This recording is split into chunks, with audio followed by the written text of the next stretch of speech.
What's going on, communications professionals, and welcome to another presentation brought to you by Fleettalk by Rock Communications. We do whatever it takes. Continuing in our series of communications contingency planning, today we're going to be talking about conducting a risk assessment. Our objective for this video is to define the purpose of the PACE plan and the scope of the risk assessment, ensuring uninterrupted communication during emergencies. So what are some of the risks you face? Natural disaster, hurricanes, winter storms, high winds that could take out a tower, civil unrest. Let's start by identifying the risks. We'll start with the P of the PACE plan, your primary means of communication. This could be anything from power outages or equipment failures. The A, or alternate risks of communication. This could be network congestion or limited coverage. The C, or contingency risks. This could be the reliance on external providers or delays. And finally, the E, the emergency communications, such as lack of training or limited resources, can be a big problem. Fire Rescue 1 reported back in June of 25 that technology failures are surging. 88% of the emergency communications centers reported at least one outage in the past year. That's up 75% from the previous. 9% experienced telephony denial of service or other cyber attack, a threat that barely registered just a year ago. Despite all that, these centers are still operating on outdated systems that are not designed for today's needs, and let alone tomorrow's. How many times have you heard or even said that that will never happen to us? That's us, right? Fingers crossed, hoping nothing happens. Waiting. It's not a matter of if, it's a matter of when. We need to be prepared. So let's talk about risk analysis. During your risk analysis, you need to identify the risk and analyze the following: the likelihood, the impact, and your vulnerability. Likelihood. Rate the probability of the risk occurring, low, medium, or high. Impact. Assess the potential consequences, minor, moderate, or severe. And vulnerability. Determine the system's susceptibility to the risk.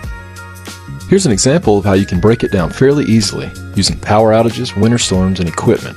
This gives you a punch list, if you will, for working towards solutions. After completing your risk assessment, it's time to outline the mitigation strategies according to your PACE plan. For your primary, outline measures to reduce risk to the primary methods of communication, such as backup power systems. For your alternate communications, find a strategy to strengthen the alternate methods, such as redundant network. For your contingency communications plan, have pre-arranged agreements with external providers.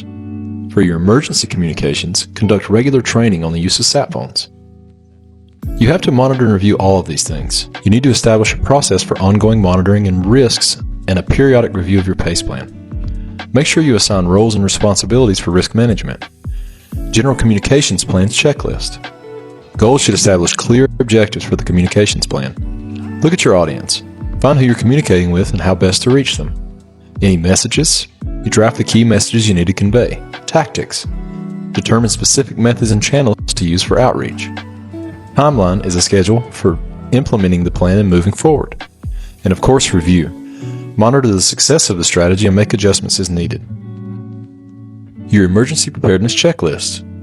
For power, make sure you have a plan for alternate power sources, batteries, generators, and of course fuel. Equipment. Have all the necessary backup equipment ready, two-way radios or sat phones. Protocols. Create and practice established procedures so that everyone knows what to do in the event of a communications failure.